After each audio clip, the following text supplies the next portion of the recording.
እባካችሁ ተረጋጉ። እሺ እየረዳን ነው። አሁን ደህና ነው። እሺ ተረጋጉ።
አንዳንድ ጊዜ ከባድ ነው። ማርያምን ነው ብላችሁ ምክንያቱም ሰው የለመደው ጽጌ ነው።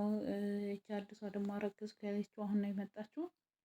ሰው የለመደውን ነው የሚጠራው። በነገራችን ላይ ጽጌ ፍቅረኛው ስለሆነች ሳይሆን አብሯችሁ ብዙ ነገር ሲያረግ የቆየ አብሯችሁ የኖረ በዛ ላይ ደግሞ አንድ ቤት ነበሩ ታስታወሳችሁ ማለት ነው። ሊረሳ አይችልም። አንቺ መስሎሽ ነው እንጂ አብራችሁ ብትኖሩ ራሱ አይረሳትም ጽጌን ምን ጊዜም ማለት ነው። እንግዲህ ትላንትና ማየታችኋል ሊብ ላይ እና ጽጌን መቼም አይረሳትም። ምንም የእሱን ልጅ ብትጂ ምንም ብታረጊ ራስሽ ወደሽ ያረግሽው ነው እንጂ የሚልሽ መጀመሪያ እሱ ይወደኛል ወይ ያፈቅረኛል ወይ ከእሱ ጋር መኖር እችላለሁ ወይ ብለን ማሰብ አለብን። በልጅ እናስራለን፣ በልጅ አስረን እንይዘዋለን፣ ባል ይሆነኛል ማለት ውሸት ነው። መጀመሪያ እኔን ሳይወደኝ ለልጁ እንትን አይልም።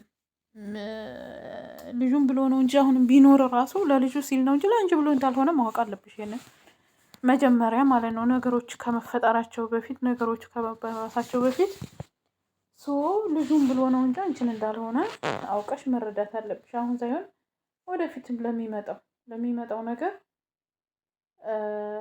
ልጁን ብሎ ነው እንጂ አንቺን ብሎ አይኖርም። ዳኒ እውነቱን ስንነጋገር ማለት ነው። እና ከአሁኑ ብታውቂው ይሻልሻል። በኋላ ምን ትገምጪ አዲስ ነገር እንዳይሆንብሽ ብዬ ነው። ምክንያቱም ዳኒ ጽጌን ብቻ ነው ማፍቀር የሚችለው። ማለት ነው። ጽጌን ነው ማፍቀር የምችለውም ብሏል። ትላንትና ተናግሯል። እሷን ለልጄ ሲል ነው። ሴትም ልጅ የኔ ልጅ ይዛ መጉዳት አልፈልግም። እንደዛም አይነት ሰው አይደለሁም። ስለዚህ እኔ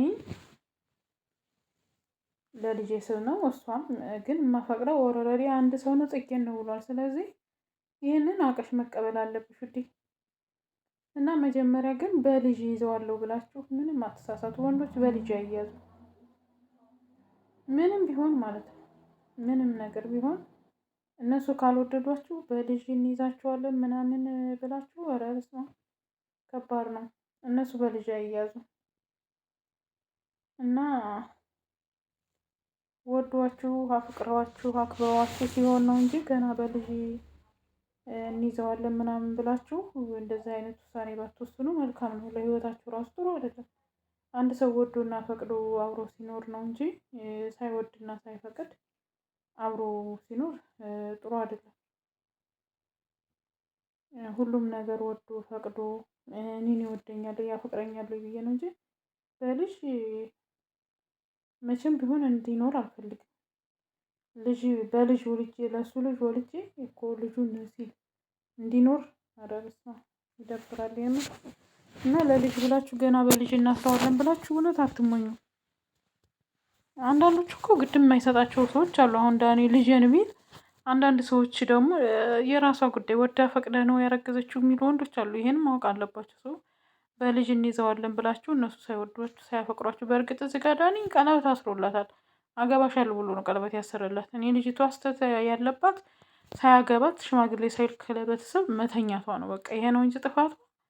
እኔ የምሬ ነው ማለት ከባድ ነው። ብቻ ይሄ ነው ማለት መወሰን አይቻልም። ሴት ነና ሴት ላይ መፍረድ አይቻልም። ግን ወንድ ልጅ በልጅ እንይዘዋለን ብላችሁ ጭራሽ የማይሆን ነገር ነው።